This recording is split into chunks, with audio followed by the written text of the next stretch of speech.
On va démarrer.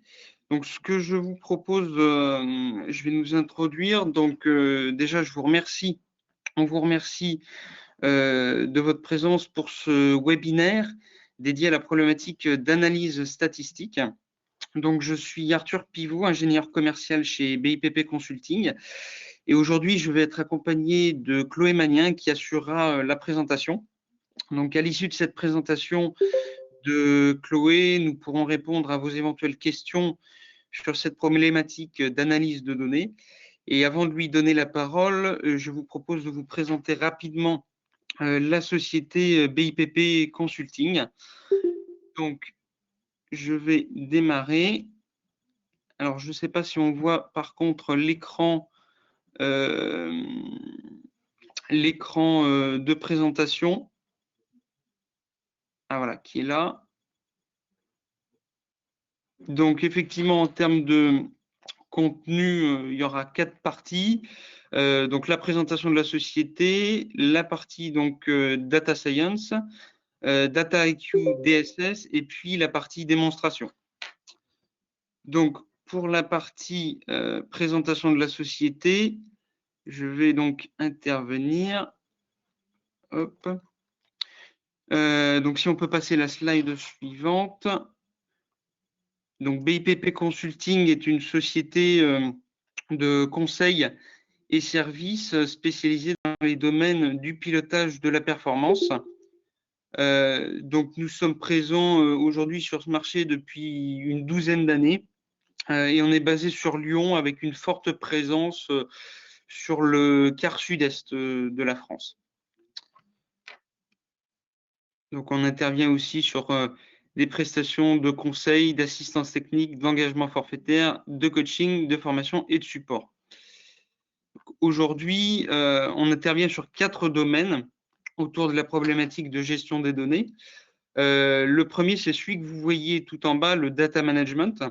Donc, le data management, ça consiste à traiter les données en amont afin de mettre à disposition des solutions d'analyse de données fiables, de qualité et intégrées au référentiel de données. Deuxième partie, c'est la business intelligence, ou on appelle aussi data visualisation.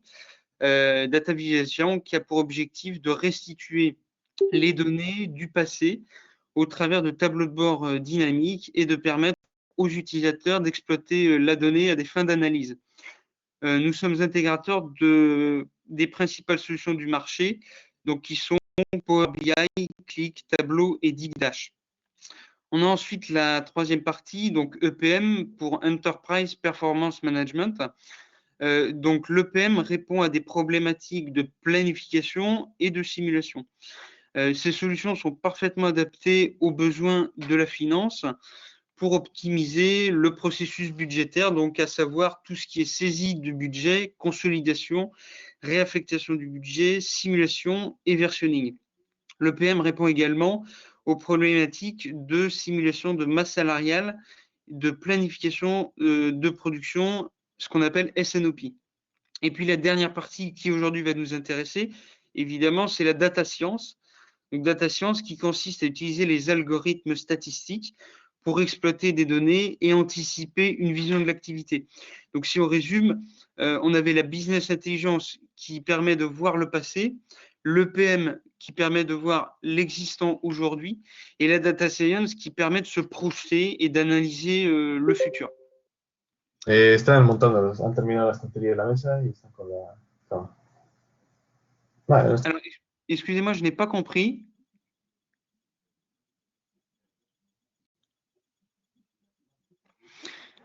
Donc, on va passer à la suite et puis éventuellement, s'il y avait des questions, de toute façon, n'hésitez pas à les poser sur le chat. On y répondra en fin de présentation. Donc, pour vous expliquer comment ça se passe, donc on intervient au niveau du cycle de vie, sur tout le cycle de vie des projets de pilotage de performance. Donc, dès la phase de formalisation des besoins, ce qu'on appelle la MOA, donc d'études d'architecture technique, jusqu'au transfert de compétences, formation et maintenance. On passe également par la MOE pour la mise en œuvre des projets sous forme d'accompagnement et donc toute la partie formation et support que l'on assure également. Et au global, ça permet d'avoir un encadrement complet de vos projets en termes de BI et de PM. Donc ensuite, ici, on a quelques références clients. Donc on dispose de plus d'une centaine de clients exclusivement sur des problématiques de traitement et d'analyse de données. On les accompagne, que ce soit des ETI, des PME ou des grands comptes. On accompagne également le service public dans la mise en place d'outils de pilotage. Donc on peut voir notamment la caisse d'épargne, Bayer, Casino. On peut voir également des sociétés comme Urgo ou Danone. Et donc, je vais laisser la parole à ma très chère Chloé pour vous présenter la data science. Chloé, c'est à toi. Merci Arthur. Donc, bonjour à tous. Je suis Chloé. Donc, je vais prendre la main pour la suite de la présentation. Donc, comme Arthur vous l'a présenté, aujourd'hui, je vais vous montrer un peu le concept, donc du moins reprendre le concept de data science, puisque l'objectif de ce webinaire est de traiter d'une problématique de data science qui était la gestion, la maintenance prédictive en termes de gestion de défaillance de véhicules. Donc, je reviendrai sur cette problématique, et vraiment sur ce que l'on va chercher à faire. Et comme c'est une problématique de data science, je vais juste refaire un petit tour sur ce qu'est exactement ce concept. Donc la data science, c'est un domaine qui rassemble plusieurs disciplines. Et l'objectif de ce concept est d'explorer, d'analyser des données. Ces données peuvent être à la fois des données passées et actuelles. Et ces données sont analysées à l'aide de certains outils. Et l'objectif est de décrire et de synthétiser les données afin de modéliser et de prédire des phénomènes. Donc l'objectif, c'est vraiment d'étudier ces phénomènes en fonction d'un ou plusieurs facteurs qui peuvent les influencer. C'est de comprendre comment réagissent ces phénomènes. En termes d'outils analytiques, ils tournent autour de l'aide à la décision, de la prédiction, et ils se basent sur des algorithmes, comme par exemple des algorithmes de big data ou de machine learning. Après, il y en a d'autres, on pourrait également citer le deep learning par exemple. Et donc, ce qu'il faut savoir, c'est que un projet de data science, quand on le commence, on va dire qu'il y a plusieurs étapes. Bien entendu, la première étape, c'est de bien définir la problématique, donc déjà de bien démarrer le projet, de savoir ce que l'on cherche. La deuxième étape va être la collecte des données. La troisième étape va prendre du temps. C'est généralement une étape qui dure assez longtemps dans un projet de data science, qui est la préparation de données. Donc, préparation de données, on va nettoyer des données, on va les enrichir afin de les rendre analysables pour la suite. Par la suite, on va construire des hypothèses auxquelles on va essayer de chercher des réponses. Puis, selon la problématique, si on est dans une problématique de compréhension du phénomène, on va essayer de déterminer les facteurs qui expliquent ce phénomène. Si on est dans une problématique de prédiction, eh bien, on va essayer de chercher les facteurs qui influent la prédiction. Ensuite, on a une étape qui est la construction du modèle que l'on va appliquer sur des données pour avoir la réponse à notre problématique initiale. Puis ensuite, bien entendu, on va finir par présenter et communiquer les résultats obtenus. En termes d'outils d'analyse, on va avoir plusieurs outils selon les objectifs, selon la problématique du projet, et on va avoir différentes déclinaisons d'outils. Donc aujourd'hui, ce qu'il faut savoir, c'est qu'on a vraiment, les entreprises collectent beaucoup de données. Donc des outils importants vont être les outils de stockage. Les outils de stockage, on pourrait citer Amazon S3 ou Microsoft Azure par exemple. On a également des outils de préparation, donc comme par exemple Talend, qui va permettre d'intégrer la donnée. On a des outils de visualisation, donc ça c'est la partie un peu plus business intelligence. Comme outil, on peut citer Tableau, ClickSense, Power BI. Donc ces outils vont nous permettre d'avoir des tableaux de bord, vraiment de représenter la donnée. Et ensuite, on va avoir d'autres types d'outils comme les IDE ou les notebooks. Donc, en fait, là, on va vraiment utiliser des langages de programmation pour analyser nos données. En termes de langage de programmation, on peut par exemple citer Python et R. De la même façon, il y en a d'autres également. Et ensuite, on a également tout ce qui est bien les plateformes de data science. Donc, ces plateformes, leur point positif, c'est qu'elles rassemblent vraiment plusieurs fonctionnalités donc que je vais vous présenter par la suite. Mais on va dire que ces plateformes sont vraiment des outils complets pour mener à bien un projet de data science. Et donc, en termes de plateformes, par exemple, on a DataIQ, KNIME. De la même façon, on pourrait en citer d'autres.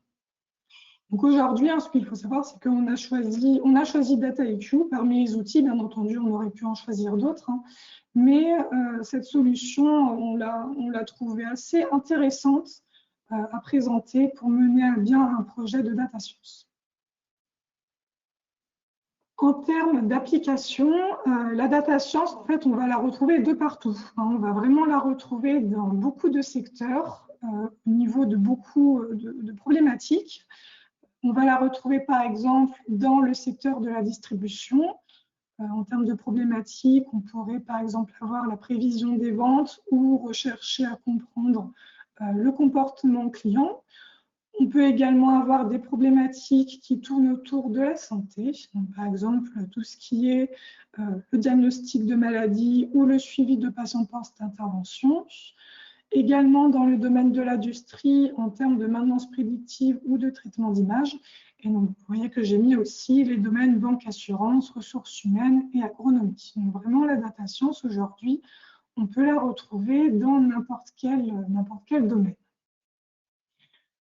Donc, là, j'ai fait un peu le tour du concept de data science. Bien entendu, si vous avez des questions, on y répondra à la fin de la présentation. Là, je vais commencer du coup à vous présenter un peu la plateforme DataIQ, donc DSS. Donc DSS, c'est Data Science Studio, c'est le nom de la plateforme. Donc cette plateforme, elle est d'origine française.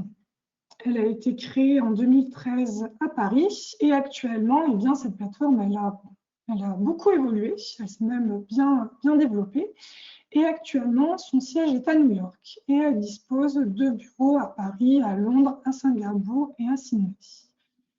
L'un des points intéressants de cette plateforme, c'est que c'est une plateforme collaborative, c'est-à-dire que plusieurs personnes peuvent travailler dessus. Et donc cette plateforme, comme je vous l'ai dit, elle s'appelle Data Science Studio, donc autrement appelée DSS.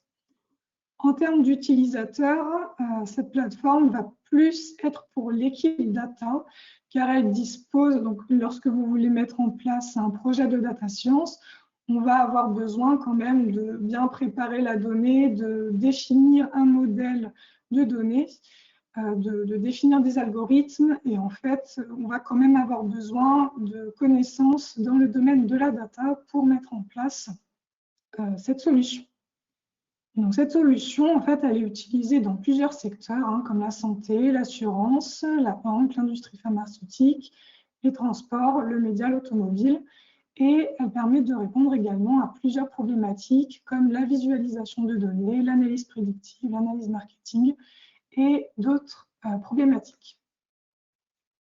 Et donc, comme je vous l'ai dit précédemment, comme c'est une plateforme, eh bien, on est vraiment capable de développer un projet complet de data science à partir de cette plateforme. C'est-à-dire qu'on est capable d'importer des données sur cette plateforme, du moins de se connecter à une source de données. On va être capable de préparer la donnée pour la rendre analysable par la suite. On va pouvoir explorer nos jeux de données, on va pouvoir les modéliser, les valider et ensuite les automatiser. Cette plateforme met à disposition plusieurs outils, donc notamment des outils de connexion aux données, de préparation aux données. Donc là, l'objectif, ça va être de nettoyer et d'enrichir les données. Des outils d'analyse exploratoire, comme par exemple des statistiques, on va pouvoir réaliser des statistiques descriptives ou par exemple donc des tests.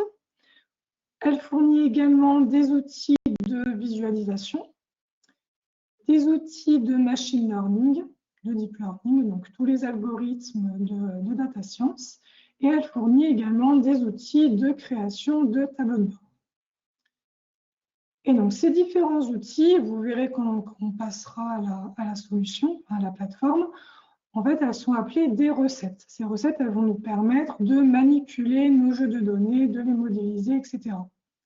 Et donc, ce qui est bien, c'est que certaines recettes sont déjà implémentées sur la plateforme, hein, donc elles sont directement, on va pouvoir directement les utiliser. Mais en plus de cela, il y a certaines recettes que l'on va être capable de développer en utilisant certains langages de programmation tels que Python ou R, par exemple. Donc voilà pour une petite présentation de DataIQ. Là, je vais continuer, je vais juste vous présenter l'objectif en fait l'étude que l'on va mener, que je vais vous montrer sur DataIQ. Et en fait, par la même occasion, je pourrais vous montrer les différentes fonctionnalités de cette plateforme. Donc, avec la plateforme aujourd'hui, l'objectif, c'est de vous montrer une problématique de maintenance prédictive pour la gestion de défaillances de véhicules. Si je vous place un peu le contexte, en fait, ici, on a une entreprise de location de voitures qui souhaite minimiser le risque de défaillance de ses véhicules afin d'éviter certains problèmes. Donc, ces problèmes, par exemple, on peut dire que les défaillances de véhicules peuvent augmenter des coûts de réparation, peuvent rendre indisponible un véhicule alors qu'un client aurait voulu l'utiliser. Bien entendu, également, un autre problème, c'est le mécontentement du client qui a effectué la location. Donc, on voudrait minimiser tous ces risques-là et donc, du coup, prédire en fait les possibles défaillances des véhicules. Donc, l'objectif de l'entreprise est de remplacer les véhicules qui présentent certaines caractéristiques de défaillance avant que celles-ci n'arrivent. Donc, les questions que l'on peut se poser à l'issue de l'objectif sont les suivantes. Quels sont les facteurs qui provoquent les défaillances et quels véhicules présentent le plus de défaillances? Donc, la problématique générale serait de déterminer et comprendre les facteurs qui peuvent prédire une probabilité élevée de défaillance des véhicules. Pour répondre à cette problématique, nous allons avoir à disposition 3 jeux de données. Donc, on va avoir un premier jeu de données qui va référencer les défaillances des véhicules, c'est-à-dire que pour un véhicule donné, on va avoir une indication si le véhicule a présenté une défaillance ou non. Donc, on aura la valeur 0 pour pas de défaillance et la valeur 1 pour une défaillance. On aura ensuite un deuxième jeu de données qui va correspondre à l'usage du véhicule, c'est-à-dire qu'on aura le nombre de kilomètres effectués par les véhicules collectés à différents temps. Et ensuite, on aura un troisième jeu de données qui correspondra à la maintenance des véhicules. Donc, dans ce jeu de données, on aura la raison de la maintenance, les pièces révisées et remplacées, et on aura la quantité de pièces remplacées lors de la maintenance. Donc, au cours de cette démonstration, je vais vous montrer plusieurs étapes. Donc, pour commencer, l'importation des données, puis la préparation des données, ensuite la définition d'un modèle prédictif et pour finir, l'application du modèle prédictif sur un autre jeu de données afin d'évaluer la probabilité de défaillance selon les caractéristiques des véhicules. Donc, voilà les étapes de la démonstration. Maintenant, je vais passer sur la plateforme. Alors là, je pense que tout le monde peut voir la plateforme.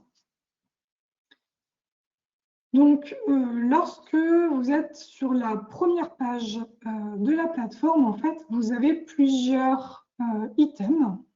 Vous avez les projets que vous menez. Là, vous voyez, par exemple, j'ai un projet que j'ai un peu regardé récemment. Vous avez la possibilité de développer des applications. Vous avez la possibilité d'organiser vos projets en feuilles. Et vous avez également la possibilité de créer des tableaux de bord. Donc, pour commencer, donc là, je vais créer un nouveau projet. Alors, créer un nouveau projet, je ne sais pas si vous le voyez bien, puisqu'il y a la barre qui peut gêner. Je vais juste la décaler. Voilà. Donc là, pour commencer, je vais créer un nouveau projet. Un nouveau projet, en haut à droite, vous avez New Project. Je vais cliquer dessus. Je peux créer différents types de projets, donc issus de tutoriels déjà créés sur la plateforme. Si je veux vraiment créer un projet de A à Z, je vais prendre donc, la première option, Blank Project. À ce projet, je vais lui attribuer un nom. Donc, par exemple, là, j'avais déjà attribué des noms précédemment. Donc, je vais reprendre un nom qui va s'appeler prédiction défaillance. Donc, name, ça va être le nom initial. Et également, vous avez la possibilité de définir une clé du projet pour vous y retrouver si vous avez plusieurs projets créés. Donc, par défaut, c'est le même nom, mais je pourrais très bien changer le nom de la clé si je le souhaitais. Une fois que j'ai saisi le nom, je vais créer mon projet. Donc, j'arrive sur la première page ici de mon projet qui est actuellement complètement vide. Un projet, il va être organisé de la façon suivante. On va avoir plusieurs rubriques. Là, vous voyez, vous avez Flow, Lab, Dashboards, Wiki, Tasks. Alors, je vais surtout me concentrer sur Flow et Lab. Dans la rubrique Flow, vous allez avoir un résumé du nombre de jeux de données, donc les datasets, que vous avez utilisés dans votre projet. Vous avez les recipes qui correspondent en fait aux recettes dont je vous ai rapidement parlé tout à l'heure, donc qui vont nous servir à préparer la donnée, à manipuler nos jeux de données. Vous allez avoir le nombre de modèles qui ont été définis et le lab, je vous présenterai un petit peu plus tard de quoi il s'agit. Également, vous pouvez voir qu'à droite, vous avez une espèce de fenêtre timeline. Donc ici, va être référencé toutes les manipulations que vous allez effectuer avec l'heure écrit à côté et la date. Donc, première chose que je vais faire quand j'arrive sur mon projet, je vais commencer par importer mes jeux de données. Donc, vous voyez que j'ai un Import Your First Dataset. Donc, je vais cliquer dessus et je vais arriver ici. Donc, ici, je vais avoir la possibilité d'importer des jeux de données ou de me connecter à une source de données. Donc, moi, je vais surtout me centraliser sur la rubrique Files, puisqu'en fait, mes jeux de données, ça va être des jeux de données de format Excel. Donc, je vais pouvoir importer mes jeux de données. Mais vous pouvez voir que vous pouvez très bien vous connecter à d'autres sources, comme par exemple des sources SQL. Donc, vous pouvez très bien vous connecter à des bases de données MySQL, PostgreSQL et autres. Vous pouvez également très bien vous connecter à des sources de données dans le cloud. Donc, comme avec Amazon S3, Azure. Vous pouvez également vous connecter à des sources de données NoSQL, comme sur des bases de données MongoDB, Cassandra ou Elasticsearch. Donc ici, comme je veux importer un fichier de données Excel, je vais upload your files. Ça, je vais pouvoir aller chercher mes données Excel. À partir d'ici, j'ai le choix, je peux soit ajouter un fichier, donc là je vais pouvoir venir récupérer les jeux de données que j'ai ici, soit je vais pouvoir simplement venir les faire glisser dans la zone où il y a écrit No File Yet. Donc moi je vais faire glisser les jeux de données au fur et à mesure, parce que comme ça, en les faisant glisser au fur et à mesure, je vais pouvoir les renommer. Donc là, le premier, il s'agit de l'usage du véhicule. Vous pouvez voir qu'en haut à droite, je peux renommer mon jeu de données. Alors moi, je ne vais pas le renommer de façon très compliquée, je vais simplement le mettre en majuscule. Et vous pouvez voir en bas à gauche que je peux prévisualiser mon jeu de données. J'ai la petite option Preview en bas à gauche. Donc, Preview me permet de vérifier si mon jeu de données est bien importé. Et donc, vous pouvez voir qu'en dessous, j'ai différents paramètres qui sont relatifs au type de données que j'ai importé. Donc là, c'était bien un Excel type. Ce qui sépare les colonnes, c'est un point virgule. Voilà, je vais avoir 2 types de données. Une fois que j'ai vérifié que mon jeu de données est bien importé, je vais dire que je vais le créer. Donc, j'ai en haut à gauche, en haut à droite, pardon, l'option Create.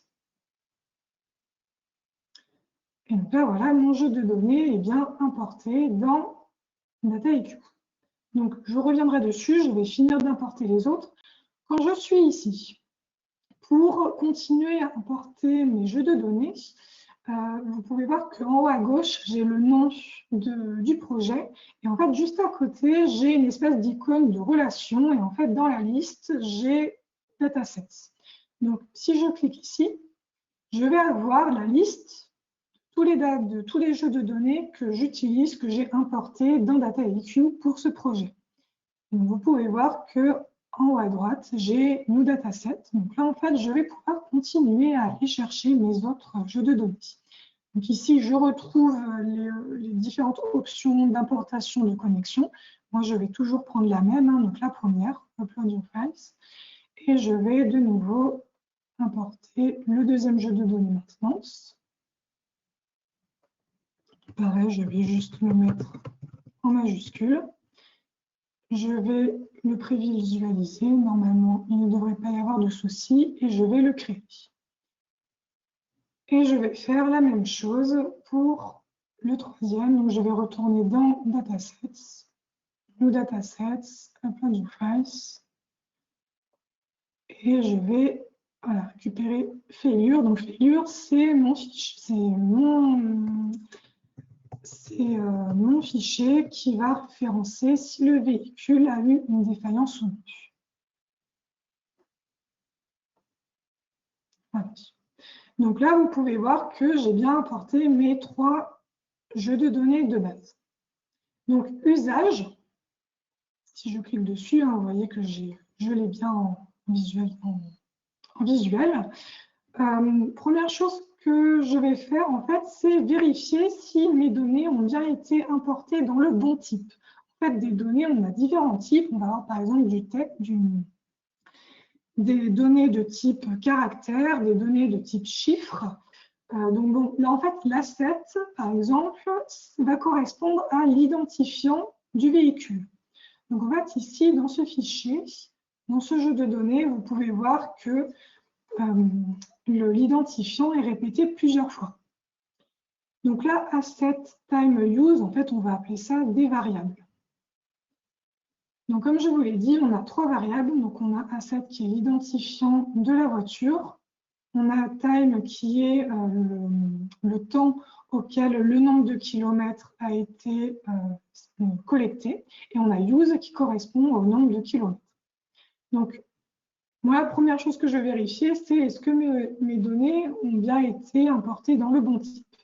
Vous pouvez voir qu'en dessous des noms de ces variables, j'ai 2 indications. J'ai string qui est écrit et en dessous, par exemple, pour use, j'ai décimal. Donc, le problème ici, c'est que là où c'est marqué text, integer, decimal, c'est juste la signification des chiffres. Mais ce qu'il faut savoir, c'est qu'en termes de stockage dans DataIQ, la plateforme considère toutes mes variables en chaîne de caractères. Parce qu'en fait, elles sont stockées en string, ici. Le problème ici, c'est que time et use, eh bien, il s'agit de chiffres. Donc, première chose que je vais devoir faire, c'est convertir mes données. Pour convertir mes données, en haut à droite, vous pouvez voir que j'ai une rubrique qui s'appelle Settings. Dans Settings, donc je vais revenir ici, hein, c'est où j'avais un peu mes données. J'ai une rubrique qui s'appelle Schéma. Schéma, c'est à partir d'ici que je vais pouvoir modifier le type de données. Donc, je peux le changer manuellement. mais je peux également demander à la plateforme de le faire pour moi. Donc là, vous avez le Check Now. Check Now, je vais demander à la plateforme de vraiment vérifier si les données sont bien converties. Une fois que c'est fait, je vais dire que je vais attribuer les nouveaux types à mes données. Donc là, j'ai Infer Types from Data en bas à droite. Je vais confirmer. Donc là, il va charger un peu. Donc voilà, en faisant ça, j'ai bien mes données qui sont converties dans le bon type. Vous voyez que time, il est en lingint, donc c'est en fait en entier. Et use, il est en double parce qu'en fait, ce sont des chiffres à virgule. Une fois que j'ai fait ça, surtout, je ne vais pas oublier de sauvegarder ce que j'ai fait. Donc, j'ai le bouton Save en haut à droite. Et pour revenir à mon jeu de données, je vais simplement avoir besoin de cliquer sur le nom qui est en haut à gauche. Et donc là, je peux bien vérifier que mes données sont bien converties. Je vais faire la même chose pour l'autre jeu de données, pour maintenance. Maintenance, je vais revenir dans mes jeux de données, dans ma liste, et je vais venir sur maintenance. Donc là, je vais faire la même manipulation. Je vais aller dans Settings, Schéma. Je vais vérifier le type de données et je vais attribuer ces nouveaux jeux de données. Donc là, de la même façon, vous voyez que tout a bien été converti. Donc, je vais pouvoir sauvegarder et revenir sur mon jeu de données. Une fois que j'ai fait ça, donc là, la question se pose. Là, en fait, je vais rentrer dans la partie préparation, vraiment préparation de données. En fait, si je viens voir mon jeu de données défaillance, dans mon jeu de données défaillance, comme je vous l'ai dit, j'ai pour une ligne donnée l'identifiant du véhicule et en face, si ce véhicule a eu une défaillance ou non. Donc 0 s'il n'a pas eu de défaillance, 1 s'il a eu une défaillance. Donc, moi, l'objectif, en fait, ici, c'est de rassembler ces 3 jeux de données pour avoir toutes les informations, mais centralisées dans un seul jeu de données que je vais utiliser par la suite pour pouvoir modéliser bien ma probabilité de défaillance. Donc ici, tout va bien. J'ai bien une ligne qui est égale à une voiture. Le problème est que dans les autres jeux de données, par exemple, si je prends l'usage, j'ai plusieurs lignes pour une voiture donnée. Du coup, l'objectif ici pour usage, ça va être d'avoir une ligne par voiture. Donc ici, je vais me dire que, par exemple, en fait, je vais vouloir prédire ma probabilité de défaillance en fonction du temps et du nombre de kilomètres parcourus, mais en fait, je ne vais pas m'intéresser à tous les temps. C'est-à-dire qu'ici, pour une voiture donnée, je vais simplement m'intéresser au minimum et au maximum de time et du nombre de kilomètres. Donc pour ça, en fait, vous allez utiliser en haut à droite, vous avez une fonctionnalité qui s'appelle Action. Et dans Action, vous allez avoir à disposition plusieurs recettes, des recipes. Des recettes, vous en avez plusieurs types. Vous avez des recettes visuelles, vous avez des recettes code et vous avez d'autres recettes. Donc moi, pour commencer, je vais m'intéresser aux recettes visuelles. Les recettes code, si vraiment vous voulez coder, vous de votre côté, vos propres recettes. Et donc, comme je vous l'ai dit tout à l'heure, on a déjà sur la plateforme des recettes déjà implémentées. Donc, moi, mon objectif ici, ça va être de grouper les différents identifiants des voitures en fonction du minimum et du maximum de time et use. Vous pouvez voir qu'au niveau des recettes visuelles, j'ai une recette qui s'appelle groupe. Donc, groupe, si je viens cliquer dessus, là, la plateforme va me demander comment je veux grouper. Donc, group by. Je vais lui dire que je veux grouper par identifiant de voiture, donc par asset. J'ai la possibilité de renommer mon jeu de données si je le souhaite. Là, actuellement, je vais le laisser comme ça. Et je vais dire que je vais créer ma recette. Donc, créer ma recette ici, vous pouvez voir qu'en bas, j'ai time use. Et comme je vous l'ai dit, je veux simplement le minimum et le maximum pour les deux. Donc, en fait, ici, la seule chose que je vais avoir à faire, c'est de venir sélectionner dans la liste d'éléments. Ici, donc vous voyez que j'ai distant, min, max, average pour moyenne, sum, etc. Je vais simplement venir sélectionner min et max pour les deux variables. Parce que donc là, c'est ce que je veux. Si je voulais avoir la moyenne de use, je pourrais sélectionner seulement average pour use, par exemple. Une fois que j'ai fait cette manipulation, je vais devoir exécuter ma recette. Pour l'exécuter, en bas à gauche, j'ai la fonctionnalité Run. Donc, si je la lance, la plateforme va me demander si je veux vraiment mettre à jour en fait mon ensemble, mon projet. Donc là, je vais vraiment mettre à jour du coup mon schéma. Et en fait, ici, ce que va faire la plateforme, c'est qu'à partir du jeu de données initial, eh bien, on va créer une nouvelle table. Donc la table que je veux, c'est-à-dire où j'aurai une ligne par voiture avec le minimum et le maximum pour time et use. Là, je vais update schéma. Donc là, ça va charger un petit moment.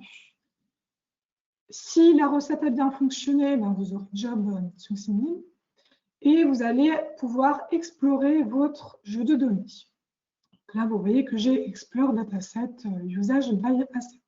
Donc, je vais pouvoir cliquer dessus et je vais pouvoir visualiser mon jeu de données. Donc là, vous pouvez voir que j'ai bien pour une ligne donnée une voiture. Pour le vérifier, au niveau de Asset, donc là, vous pouvez remarquer que des fois, je passe mon curseur sur les ronds bleus. En fait, les ronds bleus, quand je passe mon curseur dessus, ça vous explique la fonctionnalité que vous pouvez réaliser à partir de l'option qui est indiquée. Donc, si par exemple, en fait, à partir de l'exploration ici, exploration de données, je peux très bien, par exemple, filtrer mon dataset pour une certaine voiture. Pour le filtrer, au niveau des variables, vous pouvez voir que j'ai une espèce de petite flèche. Ça ressemble assez à Excel. En cliquant sur la flèche, en fait, je vais avoir la possibilité d'appliquer certaines manipulations à mon dataset. Je peux par exemple trier et je peux filtrer. Par exemple, filtrer. Par exemple, si je veux afficher seulement les informations de cette voiture-là, j'ai juste à la cocher. Et donc là, j'ai bien la ligne correspondante pour cette voiture.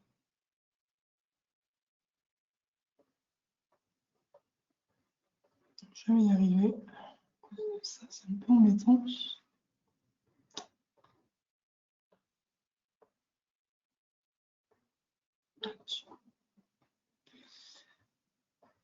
Voilà. Donc là, du coup, j'ai bien ce que je veux pour cette table-là. Et je passe ensuite à la table maintenance. Donc maintenance, alors je ne vais pas réaliser la même chose parce que ici, je ne vais pas m'intéresser à toutes les données. Donc là, c'est la même problématique que précédemment, c'est-à-dire que je veux pour une ligne l'information seulement au niveau d'une voiture. Donc, dans ce jeu de données, j'ai donc mes identifiants de voitures. Et donc ici, j'ai des informations sur la maintenance, c'est-à-dire la raison de la maintenance, la pièce qui a été changée ou revue et la quantité de pièces qui a été modifiée. Ici, comme je vous l'ai dit, je ne vais pas m'intéresser à toutes les variables. Moi, ce qui va m'intéresser, c'est d'avoir pour une voiture donnée la raison et la quantité totale de pièces changées.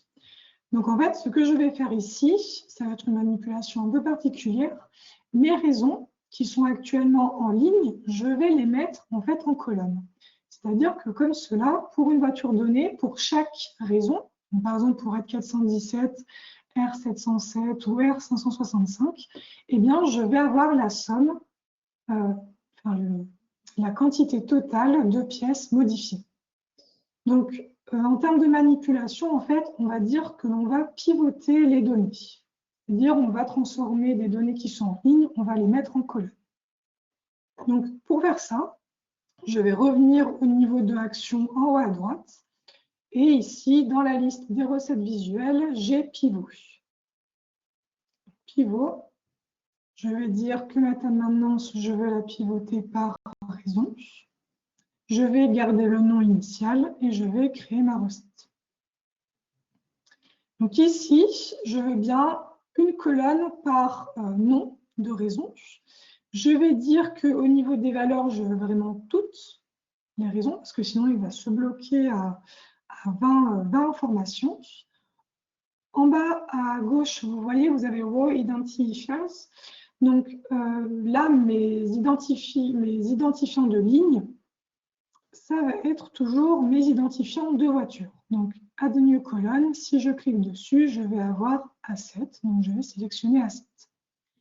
Si je reste comme ça, le problème, c'est que je vais obtenir simplement une table où je vais avoir le nombre d'enregistrements. Je ne vais pas en fait avoir la somme de mes quantités. En fait, vous pouvez voir que dans la rubrique en bas à droite, j'ai Populate Content With, j'ai simplement Count of Records qui est coché. Donc moi, ce n'est pas ce que je veux. Hein. Moi, je veux vraiment la somme des quantités. Ce que je vais faire, c'est décocher Count of Records.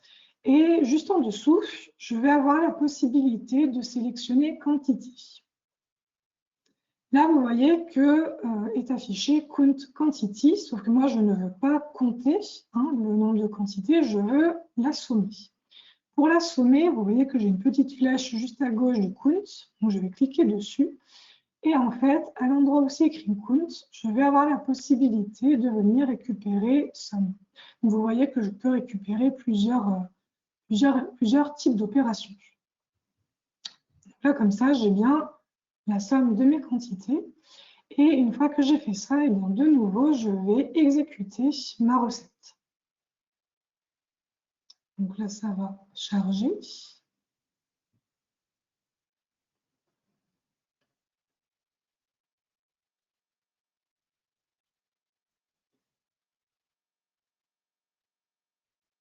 Alors, voilà. Donc, comme précédemment, je vais pouvoir explorer mon jeu de données. Voilà. Donc là, j'ai bien ce que je veux. J'ai un identifiant par ligne et j'ai bien la somme de mes quantités par colonne. Donc, voilà ce que donne un suite au pivot. Donc, maintenant, on est d'accord. Tous mes datasets, j'ai au moins un dataset où pour chaque ligne, j'ai mes informations au niveau des voitures. Donc, l'objectif ici, maintenant, va être de rassembler les trois jeux de données. Donc, défaillance, maintenance by raison et usage by accept. Donc, je vais démarrer de défaillance. Et en fait, pour pouvoir ajouter les autres informations, je vais devoir joindre les autres datasets. Donc, pour pouvoir joindre les autres datasets, je vais retourner au niveau de ma fonctionnalité action. Et toujours au niveau de mes recettes visuelles, j'ai une recette qui s'appelle Join With. Donc, Join With va me permettre de joindre les jeux de données. Donc, là, je vais commencer par joindre défaillance et usage by asset. Je vais pouvoir modifier le nom de cette recette. Là, par exemple, je vais l'appeler Data Model. Je vais créer ma recette. Et donc là, en fait, par défaut, ce qui a été fait, c'est une jointure gauche. Une jointure gauche, en fait, j'ai mes deux jeux de données qui sont joints au niveau de la colonne commune qui est Asset, donc les identifiants des voitures. Et donc, en fait, ici, quand on parle de jointure gauche, je vais conserver seulement les identifiants qu'il y a dans défaillance. C'est-à-dire que ici, s'il y a dans l'usage des identifiants qui ne sont pas dans les identifiants de défaillance, eh bien, je ne les aurai pas dans mon jeu de données final. Donc ici, par contre, j'ai seulement joint deux datasets. Moi, je vais encore ajouter le troisième dataset qui correspond aux maintenances. Donc pour ça, j'ai Add Input qui est donc juste en haut à droite. Add input, je vais du coup aller chercher le troisième jeu de données qui est maintenance by result. Et donc là, de la même façon, je vais donc ajouter ce dataset. Donc là, je vais toujours faire une jointure gauche. En termes de jointure, en fait, vous allez pouvoir la modifier en cliquant à l'endroit où il y a le égal. Là, vous voyez, j'ai le égal qui s'affiche. Si je clique dessus, je peux très bien modifier le type de jointure et également la condition. Une fois que j'ai fait ça, de nouveau, je vais pouvoir exécuter la recette, donc toujours en faisant run. Et donc en uploadant le schéma. Et je vais du coup pouvoir explorer mon jeu de données. Donc là, j'ai presque mon jeu de données final sur lequel je vais pouvoir appliquer mon modèle. Il va me rester encore quelques préparations, puisqu'en fait, toutes les variables qu'il y a ici, je ne vais pas toutes les utiliser. Notamment, par exemple, count. Count, en fait, c'était simplement le nombre d'enregistrements par identifiant de voiture. Moi, count, dans mon modèle, je ne vois pas en quoi cette variable pourrait influer ma prédiction de mes défaillances. Et également, je vais calculer de nouvelles variables. Donc, par exemple, je veux connaître la distance parcourue d'un véhicule. La distance parcourue d'un véhicule, ce serait par exemple use max moins use min. Ou par exemple, je peux vouloir créer une variable qui correspond au temps en service du véhicule, c'est-à-dire le temps de location. Donc ce temps de location, je vais pouvoir le calculer en faisant time max moins time min. Donc pour ça, je vais retourner au niveau de action. Toujours au niveau des recettes visuelles, j'ai prépare.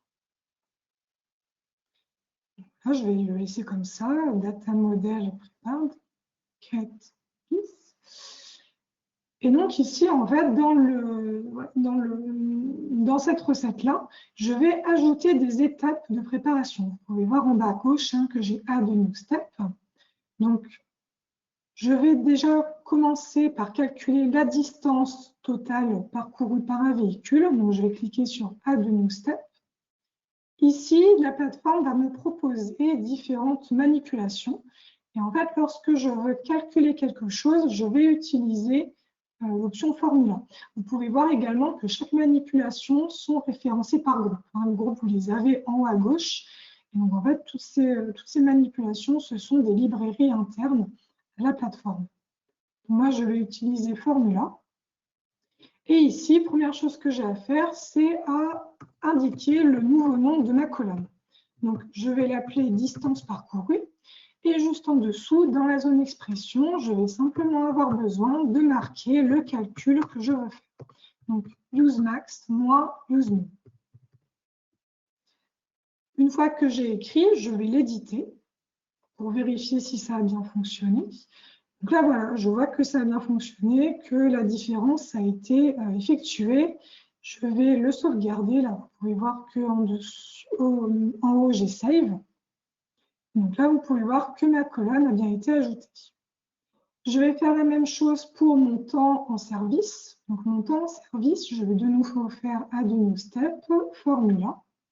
Cette nouvelle colonne, je vais l'appeler temps en service.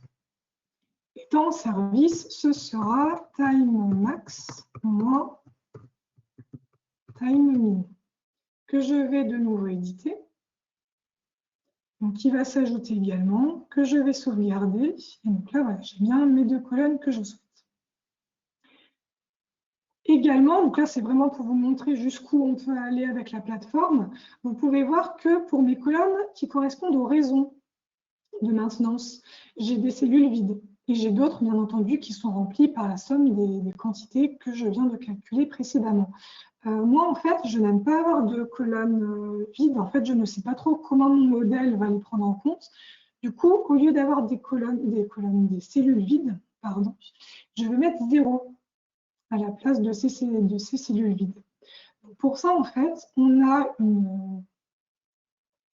toujours au niveau des étapes, j'ai la possibilité de venir chercher une manipulation qui va me permettre de remplacer les cellules vides par une certaine valeur, par une valeur fixe.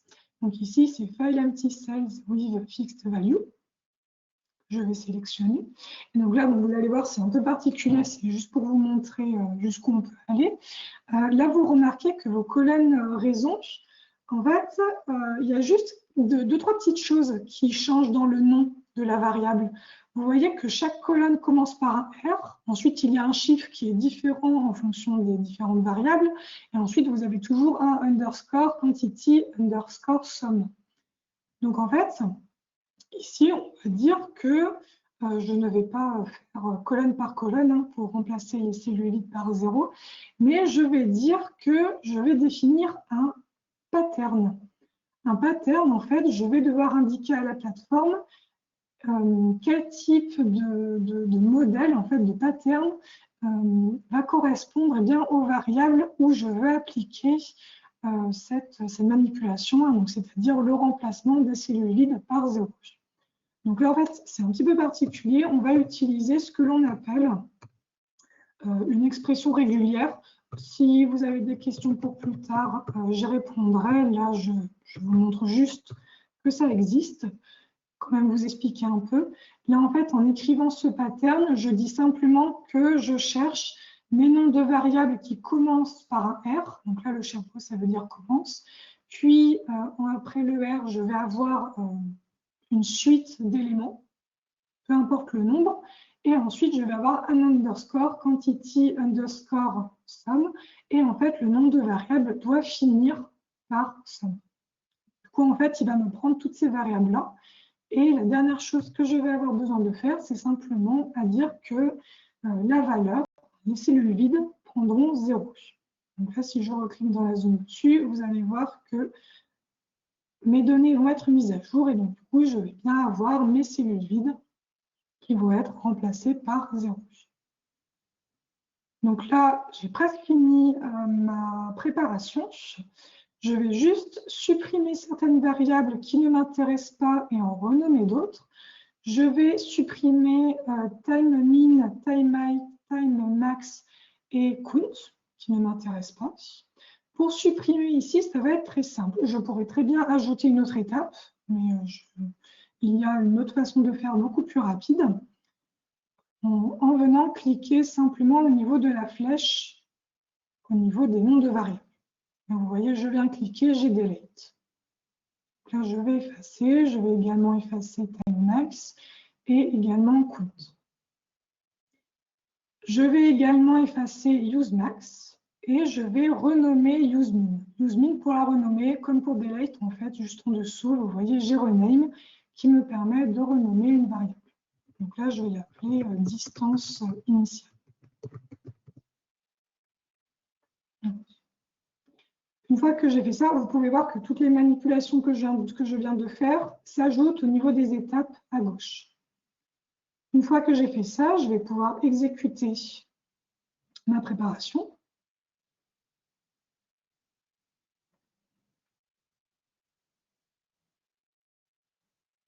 Voilà.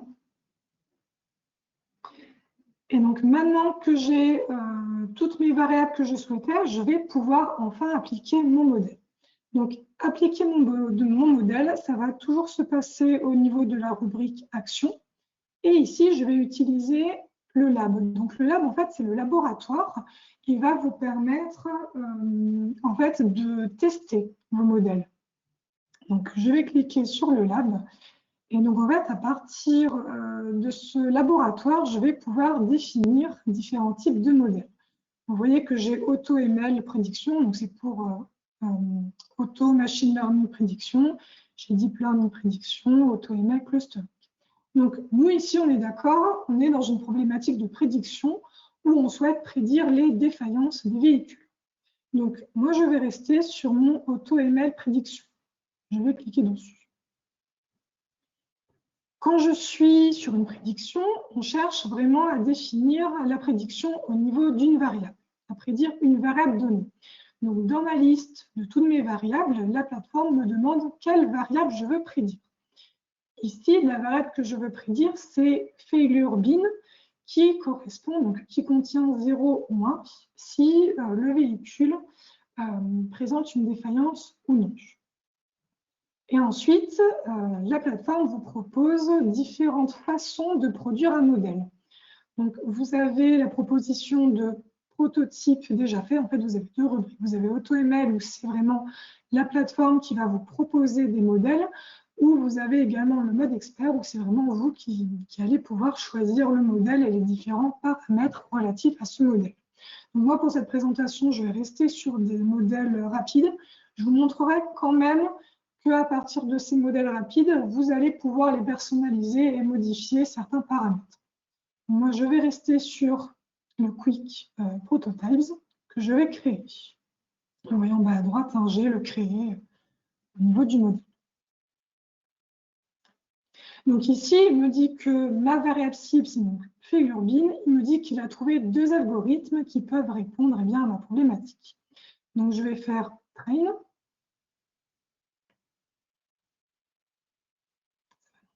Ouais. Alors, juste une chose, le graphique ici, en fait, en termes de résultats vraiment statistiques, il ne va pas vraiment nous être utile. En fait, c'est simplement le temps qu'a mis le modèle pour être optimisé, c'est-à-dire pour être au maximum de sa performance. Par contre, en dessous, vous avez bien, les différents algorithmes que la plateforme nous propose. Donc, vous avez Random Forest qui est la forêt aléatoire et la régression logistique. Et en fait, ce qu'il faut savoir ici, c'est que en premier, la plateforme va vous proposer le modèle qui est le plus optimisé pour un certain critère. Ici, le critère par défaut, c'est l'AUC. C'est l'Area Under Curve. Cette métrique, vous allez pouvoir la retrouver en haut, juste au-dessus du graphique. Vous voyez, vous avez métrique, ROC-AUC. Et donc, ces deux modèles sont optimisés, sont performés pour cette métrique-là. Donc là, ce que vous avez ici, c'est vraiment un résumé des résultats. Je vous montrerai qu'on peut également avoir d'autres résultats un petit peu plus poussés.